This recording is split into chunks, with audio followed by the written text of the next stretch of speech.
Hello बच्चों, अपन पढ़ रहे थे बीएससी पार्ट सेकंड ईयर के लिए पेपर फर्स्ट, और उसमें अपन ने पढ़ लिया था संक्रमण तत्वों के जो इलेक्ट्रॉनिक विन्यास हैं उनके बारे में पिछले लेक्चर में अपन ने चर्चा की थी। उसके आगे पढ़ेंगे अपन संक्रमण तत्वों के विशिष्ट गुण, यानी इनके गुणों के बारे में चर्चा करेंगे। इलेक्ट्रॉनिक विन्यास के बारे में अपन पहले पढ़ चुके, और इसके बाद अपन ये देखेंगे कि संक्रमण तत्वों के गुणों में किस प्रकार परिवर्तन आता है और ये एक दूसरे से कितने भिन्न होते हैं गुणों में, और भिन्नता में परिवर्तन किस टाइप से होता है, नियमित होता है या अनियमित होता है। इन सभी बातों को अपन आज इस लेक्चर में देखेंगे। तो सबसे पहले अपन बात करेंगे संक्रमण तत्व जो है वो अपने संक्रमण तत्वों में जो वर्ग है, वर्ग के तत्वों में भिन्नता अधिक होती है गुणों में, यानी गुण अधिक भिन्नता लिए हुए होते हैं वर्ग में।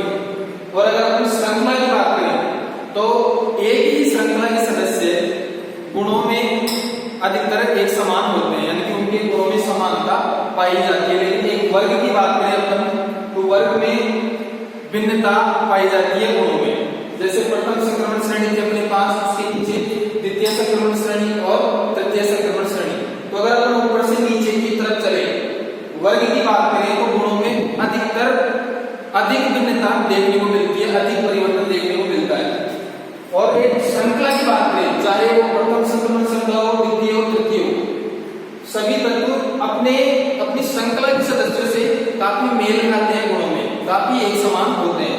तो संक्रमण तत्व जो है उनकी विशिष्टता ये होती है कि उनमें घनत्व काफी ज्यादा होता है, परमाणु आकार छोटा होता है, गलनांक उतनांक हाई होता है उनका, रंगीन यौगिक बनाने की इनमें क्षमता पाई जाती है, संकुल यौगिक बनाने की क्षमता, और परिवर्तनशील ऑक्सीकरण अवस्था प्रदर्शित करने का इनमें विशिष्ट गुण होता है। तो ऐसे गुण बाकी जो तत्व हैं इनके अलावा, डी ब्लॉक के अलावा, संक्रमण तत्वों के अलावा उनमें देखने को नहीं मिलता है। ये ऐसे गुण हैं जो संक्रमण तत्व प्रदर्शित करते हैं। अगर अपन बात करें रासायनिक गुणों की, संक्रमण तत्वों के रासायनिक गुणों की, तो श्रृंखला के आरंभ में जो तत्व आते हैं, चाहे वो फर्स्ट सीरीज हो, सेकंड सीरीज, थर्ड सीरीज, श्रृंखला के प्रारंभ में जो सदस्य आते हैं, तत्व आते हैं, वो अत्यधिक क्रियाशील तत्व होते हैं। और अगर श्रृंखला के लास्ट में बात करें, अंतिम सदस्य, वहां पे अक्रिय धातुएं पाई जाती है, यानी कि क्रियाशीलता कम हो जाती है। जैसे प्लेटिनम धातु वो अक्रिय होती है, अपन उनको कैटालाइसिस के रूप में उपयोग करते हैं। और इनके परमाणु आकार की बात करें अपन तो परमाणु आकार फर्स्ट सीरीज जो है, फर्स्ट सीरीज, उसके नीचे सेकंड सीरीज और थर्ड सीरीज। परमाणु आकार की बात करें अपन तो परमाणु आकार फर्स्ट सीरीज की तुलना में सेकंड सीरीज के तत्वों का परमाणु आकार बड़ा होता है, और सेकंड सीरीज और थर्ड सीरीज का परमाणु आकार जो है वो लगभग एक समान होता है, लगभग एक समान होता है। सेकंड और थर्ड सीरीज क्या एटॉमिक साइज है। और अगर फर्स्ट सीरीज की बात करें तो फर्स्ट सीरीज का साइज, फर्स्ट सीरीज के तत्वों का साइज, परमाणु आकार सेकंड सीरीज की बजाय छोटा होता है, कम होता है। और सेकंड सीरीज और थर्ड सीरीज के सदस्य परमाणु आकार में लगभग एक समान होते हैं। और अगर अपन वर्ग की बात करें तो वर्ग में परमाणु आकार जैसे नीचे चलेंगे बढ़ता चला जाएगा। और अगर अपन श्रृंखला की बात करें तो श्रृंखला के सदस्यों में परमाणु आकार में खास परिवर्तन देखने को नहीं मिलता है। तो संक्रमण तत्वों के अधिकतर जो गुण हैं वो मुख्यतः दो गुणों पे निर्भर करते हैं। पहला इलेक्ट्रॉनिक विन्यास और दूसरा परमाणु आकार, यानी बाकी सारे जो गुण हैं लगभग इन्हीं से संबंधित होते हैं, इन्हीं के ऊपर निर्भर करते हैं। तो अपन सबसे पहले स्टार्ट करेंगे विशिष्ट गुणों में धात्विक त्रिज्या।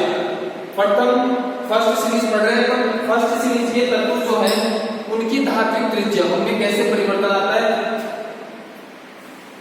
पहला विशिष्ट गुण धात्विक त्रिज्या।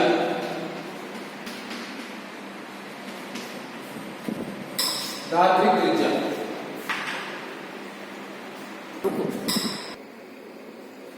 तो अपन पढ़ रहे थे धात्विक त्रिज्या।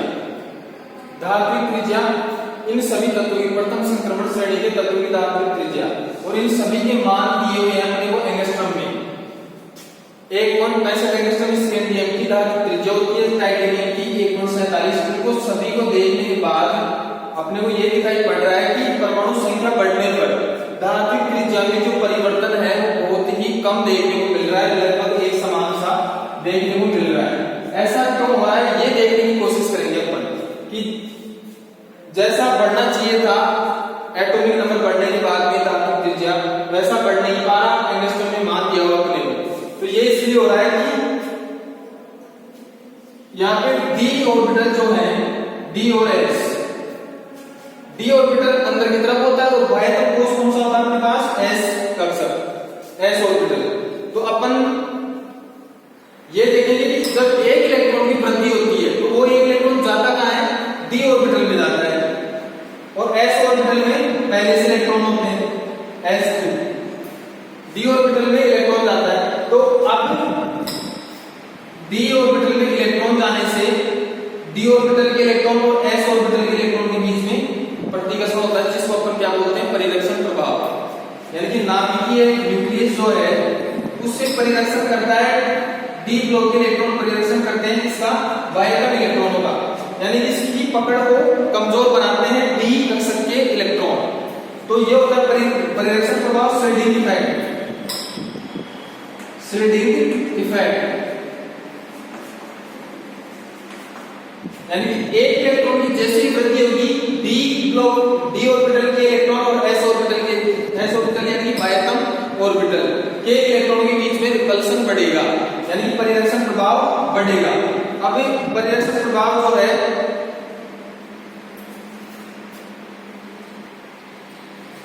यानी कि डी ऑर्बिटल में एक इलेक्ट्रॉन आने से नाभिकीय आवेश में भी वृद्धि होती है और परिरक्षण प्रभाव में भी वृद्धि होती है। अब नाभिकीय आवेश उत्पन्न होने से, नाभिकीय आवेश उत्पन्न होने से परमाणु आकार, यानी कि नाभिकीय आवेश जो है वो परमाणु आकार को घटाने का प्रयास करता है, यानी कि नाभिक की बाह्यतम इलेक्ट्रॉनों पर पकड़, तो जितनी ज्यादा पकड़ होगी परमाणु आकार उतना ही कम होगा। और परिरक्षण प्रभाव जो है यानी कि डी इलेक्ट्रॉनों का एस इलेक्ट्रॉनों पर प्रतिकर्षण, ये परमाणु आकार को बढ़ाने का प्रयास करता है। तो इस वजह से एक इलेक्ट्रॉन की वृद्धि होने से नाभिकीय आवेश और इलेक्ट्रॉनों की संख्या में एक की वृद्धि होने से जो परिरक्षण प्रभाव उत्पन्न हो रहा है, यानी कि प्रतिकर्षण बल, और नाभिकीय आवेश में जो वृद्धि हो रही है, तो प्रतिकर्षण प्रभाव जो नाभिकीय आवेश के 85% भाग को प्रतिसंतुलित कर देता है, यानी कि 85% नाभिकीय आवेश जो है वो नेगलेक्ट हो जाता है या प्रतिसंतुलित हो जाता है। और यानी कि जो नया इलेक्ट्रॉन आ रहा है वो पहले की तुलना में 0.15 पार्ट ही आकर्षित रह पाता है, यानी 85% भाग को परिरक्षण प्रभाव में कहा क्या हो जाता है, प्रतिसंतुलित, और 0.15 पार्ट जो है वो ही आकर्षित रहता है। यानी कि कहने का मतलब क्या हुआ कि धात्विक त्रिज्या है वो बहुत कम मात्रा में बढ़ पा रही है, घट पा रही है, लगभग एक समान समान देखने को मिल रहा है अपने को। तो इस कारण से यानी कि प्रभावी नाभिकीय आवेश आकार को घटाने का प्रयास करेगा, परिरक्षण प्रभाव बढ़ाने का प्रयास करेगा, लेकिन एक इलेक्ट्रॉन की वृद्धि करने से और नाभिकीय आवेश में एक की वृद्धि करने से परिरक्षण प्रभाव नाभिकीय आवेश के 85% भाग को बैलेंस कर देता है। तो इलेक्ट्रॉन जो है, नया इलेक्ट्रॉन, बाह्यतम इलेक्ट्रॉन जो है एस ऑर्बिटल के, वो 0.15 पार्ट ही आकर्षित रह पाते हैं, यानी कि साइज जो है वो बहुत कम मात्रा में घट रहा है। अगर किसी तत्व की परमाणु त्रिज्या जो है वो बाह्यतम इलेक्ट्रॉन जो है एस इलेक्ट्रॉन, बाह्यतम इलेक्ट्रॉन की मुख्य क्वांटम संख्या जो है n, ये वर्ग के समानुपाती होती है परमाणु त्रिज्या। इसके एस ऑर्बिटल जो बाह्यतम ऑर्बिटल अपना, उसके इलेक्ट्रॉन जो है उनकी मुख्य क्वांटम संख्या n के वर्ग के समानुपाती और प्रभावी नाभिकीय आवेश के व्युत्क्रमानुपाती होती है परमाणु त्रिज्या। प्रभावी नाभिकीय आवेश जिसको अपन लिखते हैं व्युत्क्रमानुपाती है तो क्या लिखेंगे 1 और इसको लिखते हैं Z से ZEWF, यानी प्रभावी नाभिकीय आवेश को किससे लिखते हैं अपन ZEWF Z। परमाणु त्रिज्या मुख्य क्वांटम संख्या के वर्ग के समानुपाती और प्रभावी नाभिकीय आवेश के व्युत्क्रमानुपाती होती है। अब आपने को पता है कि एक श्रृंखला में n का मान जो है वो तो चेंज नहीं हो रहा, सेम है, यानी कि मुख्य क्वांटम संख्या चेंज नहीं हो रही। मुख्य क्वांटम संख्या कहां चेंज होगी? वर्ग में, नीचे की तरफ चलेंगे तब, तो वो तो चेंज नहीं हो रही।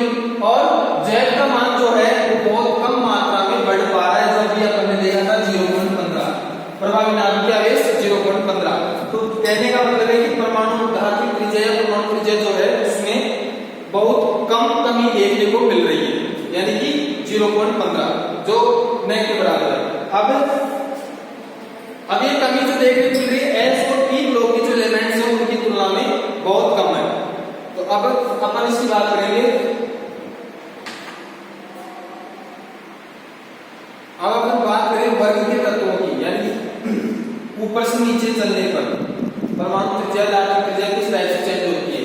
तो ऊपर से नीचे चलने पर परमाणु त्रिज्या में परिवर्तन देखने को मिलता है, यानी ऊपर से नीचे चलेंगे तो n का मान चेंज होगा, जो कि एक ही संक्रमण श्रृंखला के लिए चेंज नहीं हो रहा था।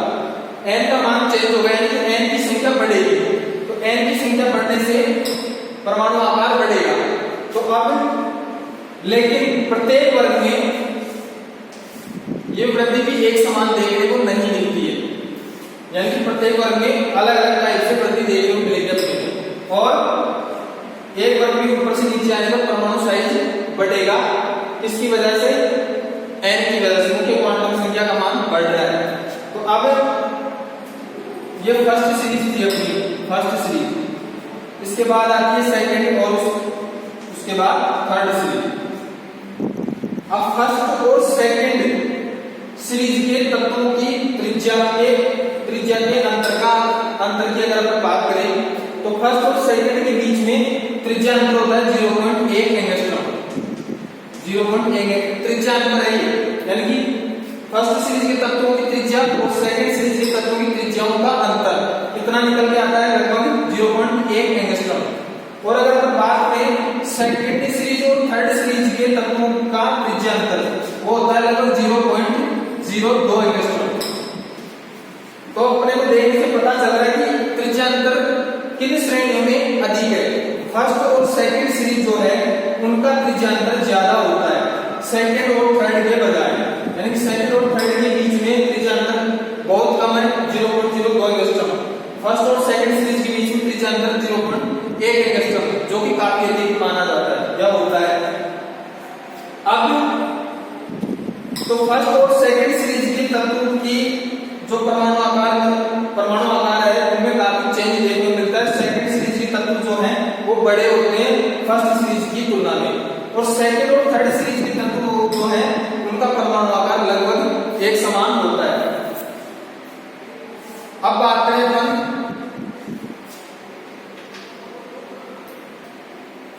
कि ऐसा क्यों हो रहा है, इनमें त्रिज्यांतर अधिक है और इनमें त्रिज्यांतर कम है। ऐसा होता है लेंथेनाइट संकुचन के कारण। जो अपन लेंथेनाइट तत्वों का जो रसायन पढ़ेंगे आगे उस चैप्टर में डिटेल में देखेंगे लेंथेनाइट संकुचन होता क्या है। लेंथेनाइट संकुचन के कारण सेकंड और थर्ड सीरीज के जो तत्व है उनका त्रिज्यांतर बहुत कम होता है, फर्स्ट और सेकंड सीरीज का त्रिज्यांतर अधिक होता है। अब अपने को पता है थर्ड सीरीज में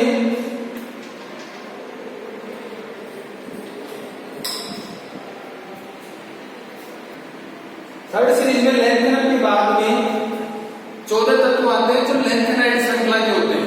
उन 14 तत्वों की प्रेजेंटेशन की वजह से इनका आकार थर्ड सीरीज के तत्वों का ज्यादा नहीं बढ़ पाता। अगर ये 14 तत्व नहीं आते तो इनका साइज काफी अधिक होता है, यानी कि सेकंड और थर्ड का जो त्रिज्यांतर है वो अधिक होता है जैसे फर्स्ट और सेकंड के था।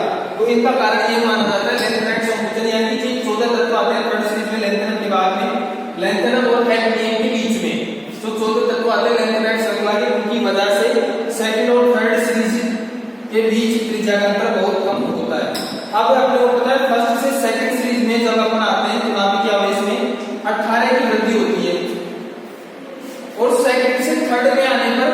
नाभिकीय आवेश में 32 इकाई की वृद्धि होती है, यानी कि फर्स्ट से सेकंड, सेकंड से थर्ड n का मान बढ़ रहा है, काफी तेजी से बढ़ रहा है, तो परमाणु आकार काफी बड़ा होना चाहिए।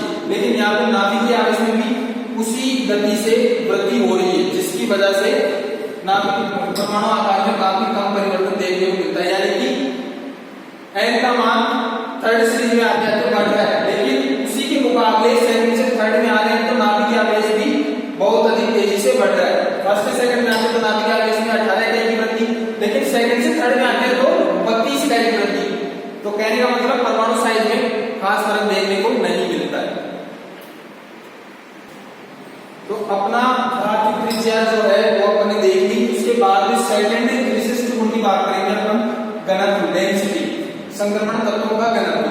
अब किसी तत्व का घनत्व जो है वो डिपेंड करता है कि उसकी परमाणु आकार, उसकी त्रिज्या या क्रिस्टल जालक में परमाणु की व्यवस्था, इन चीजों पे डिपेंड करता है किसी तत्व का घनत्व। अब संक्रमण तत्व जो है उनकी कम तरह की त्रिज्या होती है, परमाणु भार अत्यधिक होता है और क्रिस्टल जालक में इनकी घनतम संरचनाओं के घने रूप में परमाणु व्यवस्थित होते हैं, जिनकी वजह से संक्रमण तत्वों के घनत्व काफी उच्च पाए जाते हैं। यानी कि ये सभी संक्रमण तत्व जो है वो लगभग सघन होते हैं, घनत्व इनका काफी ज्यादा होता है।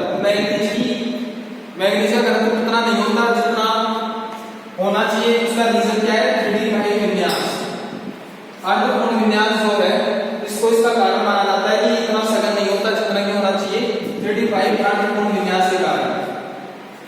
यानी कि density of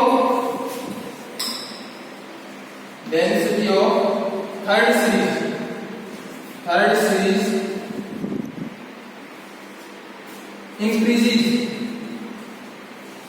increases from group number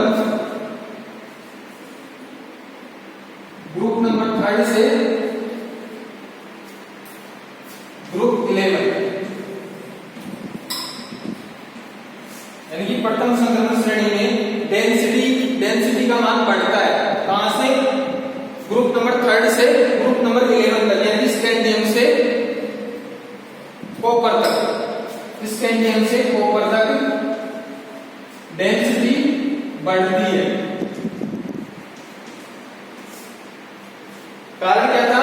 धातु त्रिज्या का मान कम होना, परमाणु भार जो है वो ज्यादा होना और क्रिस्टल में के परमाणु की व्यवस्था का गणित होना या सघन होना, ये था कारण डेंसिटी ज्यादा होने का। तो डेंसिटी बढ़ती है स्कैंडियम से लेकर कॉपर तक। और ग्रुप नंबर 12 की बात करें, इट ड्रॉप्स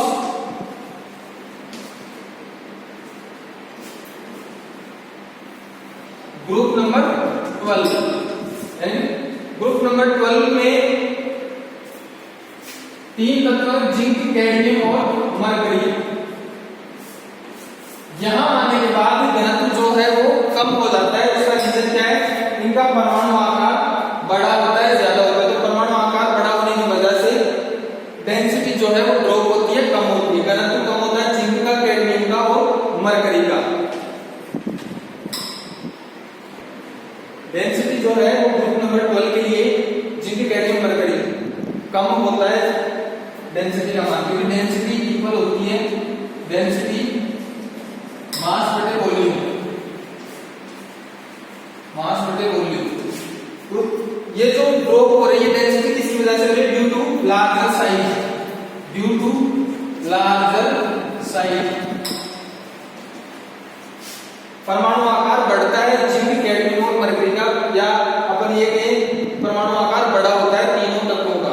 इसकी वजह से डेंसिटी जो है वो कम होती है। यानी कि जिंक और कैडमियम जो है वो कहलाते हैं सॉफ्ट मेटल, डेंसिटी कम होने की वजह से सॉफ्ट मेटल। और मरकरी पाई जाती है लिक्विड फॉर्म में, लिक्विड। अब डेंसिटी कम होगी तो लिक्विड होगा, यानी कि डेंसिटी अधिक होगी तो सॉलिड होगा। तो कहने का मतलब है डेंसिटी थर्ड सीरीज में बढ़ेगी, कहां से कहां तक? ग्रुप नंबर थर्ड से 11 तक, और 12 ग्रुप में कम हो जाएगी। और अगर अपन बात करें एस